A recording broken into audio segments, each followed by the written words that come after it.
आप सभी को आने वाली वट सावित्री व्रत के लिए ढेरों शुभकामनाएं। आज के वीडियो में आप सबके साथ शेयर करूंगी वट सावित्री व्रत से जुड़ी कुछ महत्वपूर्ण बातें। जैसे वट सावित्री के व्रत में यदि मासिक धर्म से आप गुजर रहे हैं, पीरियड से गुजर रहे हैं, तो आपको पूजा पाठ किस प्रकार से करनी चाहिए और इसके साथ ही साथ कितने दिन बाद हमें पूजा करना चाहिए। 3 दिन, 5 दिन, 7 दिन या 8 दिन, कैसा विधान है, क्या हम कर सकते हैं, इस वीडियो में संपूर्ण जानकारी आप सबके साथ शेयर करूंगी। तो चलिए वीडियो को कर लेते हैं शुरू और जान लेते हैं वट सावित्री व्रत में ये पूजा पाठ से जुड़ी समस्त जानकारी। बात करूं सबसे पहले वट सावित्री की, वट पूजा की, या बड़ पूजा या बरगदाही अमावस्या, आप जिस भी नाम से जानते हो, आने वाली 16 मई को दिन शनिवार को मनाई जा रही है। और इसी दिन शनिवार है तो शनि अमावस्या जो है वो भी पड़ रही है। विशेष दिन की जो एक तरीके से प्राप्ति है वो होने वाली है। अगले दिन से खरमास, मलमास या अधिक मास लगेगा 17 मई से। तो 16 मई से आप जो भी व्रत बहनें कर रही हैं वो अभी से तैयारी कर लें। पहली बार भी यदि व्रत कर रही हैं तो व्रत कर सकती हैं, कोई दिक्कत परेशानी नहीं है।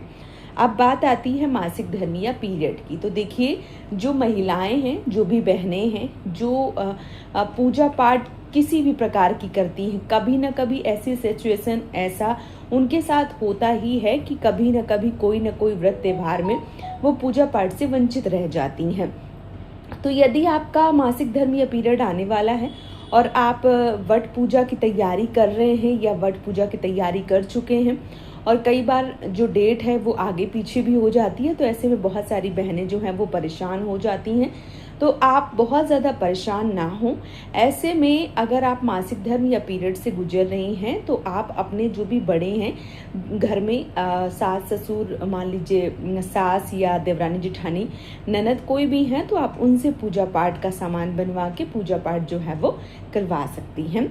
आप कथा सुन सकती हैं, मानस पूजा कर सकती हैं, या वट वृक्ष के नीचे अगर आप जाना चाहती हैं तो जो भी महिलाएं पूजा पाठ कर रही हैं उनसे थोड़ी दूरी बनाकर बैठ के वहाँ पे भी कथा जो है वो सुन सकती हैं। और आप जो भी पूजा का प्रसाद है वो आप उनसे चढ़वा सकती हैं। स्वयं कुछ भी ना बनावें और जो भी पूजा कर रही स्त्रियां हैं उनसे थोड़ी दूरी बना के रखें, क्योंकि जो वट वृक्ष है वो एक देव वृक्ष होता है, उसमें त्रिदेव का वास होता है।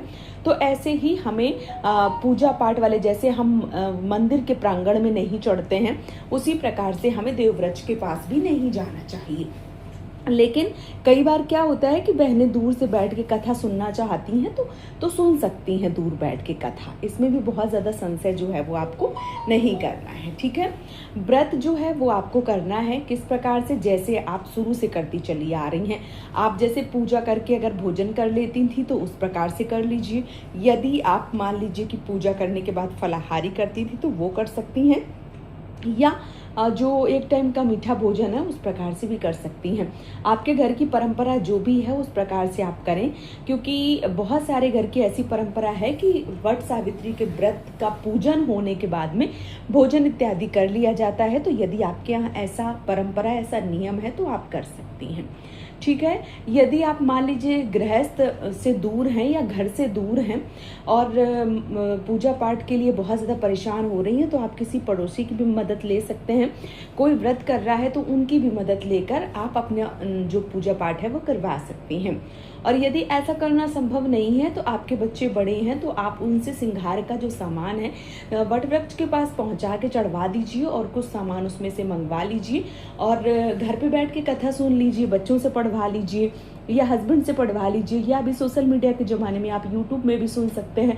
मैंने भी कथा के वीडियो डाले हैं, आगे भी डालूंगी, तो आप मेरे चैनल पे भी सुन सकते हैं। आपकी मर्जी है कि आपको क्या करना है, ठीक है। इसके साथ ही साथ जो बहनें मान लीजिए कि जिनके पास कोई सुविधा नहीं है, ना तो वो मान लीजिए कि जो सिंगार है वो पहुंचा पा रही हैं, ना पूजा पाठ करवा पा रही हैं, ना स्वयं कर पा रही हैं, कुछ नहीं है, तो ऐसी बहनों से मैं बोलूँगी कि चने जो हैं वो भिगो दीजिए रात में। भले ही आप पीरियड से, मासिक धर्म से जैसे भी हैं, चने भिगो दीजिए और जिस दिन व्रत है उस दिन अच्छे से स्नान ध्यान कीजिए।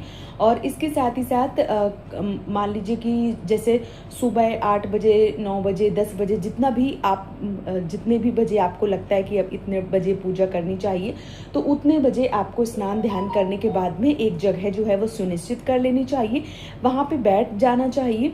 और बैठने के बाद में आपको क्या करना चाहिए कि मानसिक रूप से पूजा करना चाहिए, मन से पूजा करनी चाहिए कि आपने वट वृक्ष को सेवा भाव किस प्रकार से करी है, उस प्रकार से आप मानस पूजा कर लीजिए और जो कथा है वो सुन लीजिए। कथा सुनने के बाद में आपको क्या करना है, जो चने हैं वो और जो वट का फल है किसी से मंगवा के और निगल लेना चाहिए। इस प्रकार से व्रत जो है वो आप कर सकती हैं।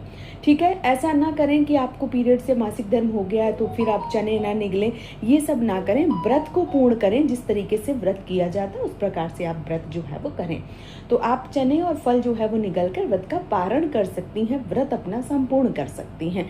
यदि आप ये नहीं करेंगी तो जो व्रत है वो आपका अधूरा माना जाएगा। ठीक है, अब बात आती है, ऐसी बहनें मुझे बार बार कमेंट करती हैं कि दीदी कितने दिन बाद पूजा करना चाहिए। तो देखिए, वट का जो वृक्ष होता है वो देव वृक्ष होता है। जैसे तुलसी का वृक्ष हो गया, पीपल का वृक्ष हो गया, वट का वृक्ष हो गया, ये सब देव वृक्ष के रूप में माने जाते हैं। यानी इनमें भगवान का वास होता है, देव का वास होता है। और जो वट का वृक्ष है उसमें तो त्रिदेव का वास होता है, ब्रह्मा, विष्णु और महेश।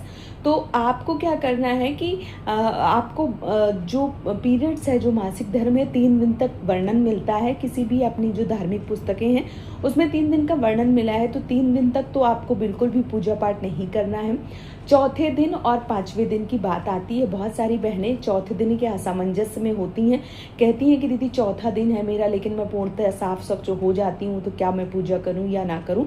तो देखिए, बहुत सारे लोगों को 1-2 दिन ही पीरियड आता है, तीसरे दिन वो पूर्णतः साफ स्वच्छ हो जाती हैं। तो जो बहनें चौथे दिन, 5वें दिन, 6ठे दिन एकदम से साफ स्वच्छ हो जाती हैं, कहीं से भी कोई दिक्कत परेशानी नहीं होती है, तो ऐसी बहनों को स्नान ध्यान करके और जो पूजा पाठ है वो कर लेना चाहिए, कोई दिक्कत नहीं है। लेकिन जिनको भी लगता है कि उनके शरीर का कुछ नहीं आता पता है, कई बार स्पॉट वगैरह पड़ जाते हैं, तो फिर ऐसे में आपको पूजा पाठ जो है वो नहीं करना चाहिए। अब कई बहनों के ये भी प्रश्न आएंगे कि बालों का क्या करें। तो देखिए, वैसे तो अमावस्या तिथि पे बाल धोना वर्जित बताए गए हैं, लेकिन जब मासिक धर्म, पीरियड या ऐसी समस्याएं होती हैं तो सर से पानी डाल के स्नान कर लेना चाहिए। इसमें दोष नहीं लगता है, बल्कि आप पवित्र बताए जाते हैं।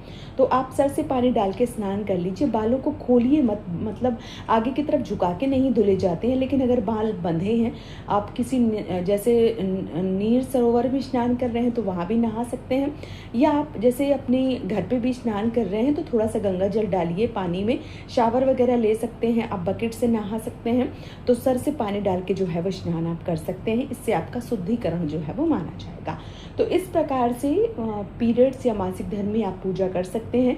जो बहनें कहती हैं कि चौथे दिन, 5वें दिन, 6ठे दिन किस दिन पूजा करना चाहिए, तो आपका शरीर है, आपको पता है, वैसे 5वें दिन से पूजा शुरू कर देनी चाहिए। और जो हमारे शास्त्र हैं वो ये कहते हैं कि 3 दिन का वर्णन है, 3 दिन तक नारी शुद्धि की अवस्था में बताई गई है, चौथे दिन वो पवित्र बताई गई है। कहते हैं चौथे दिन वो रसोई घर में और 5वें दिन देव कार्य के लिए बताई गई है। लेकिन जो बहनें साफ स्वच्छ हो जाती हैं वो लोग चौथे दिन, 5वें दिन, 6ठे दिन, 7वें दिन, जो भी दिन है उन दिनों में आप पूजा कर सकती हैं। लेकिन ऐसी बहनें जो मान लीजिए कि उनको लगता है कि नहीं, उनका जो पीरियड्स है वो थोड़ा लंबा होगा, तो ऐसी बहनों को पूजा पाठ नहीं करना चाहिए। साफ स्वच्छ हो तभी पूजा पाठ करें, साफ स्वच्छ ना हो तो बिल्कुल भी पूजा पाठ ना करें। गलतियां जो है वो ना करें, अपनी कई बार अपनी ना चलावें कि नहीं हमको करना, ये सब कुछ नहीं होता है। तो इन सब चीज़ों को अपने मन में बिल्कुल भी जगह ना दें। जो हम शुरू से करते चले आ रहे हैं उन चीज़ों का हमें अमल जो है वो करना चाहिए। तो पीरियड से जुड़े ये जानकारी आप सबको कैसी लगी है आप हमें ज़रूर बताइए। और यदि वीडियो पसंद आया है तो चैनल को सब्सक्राइब करके वीडियो को लाइक कर दीजिए।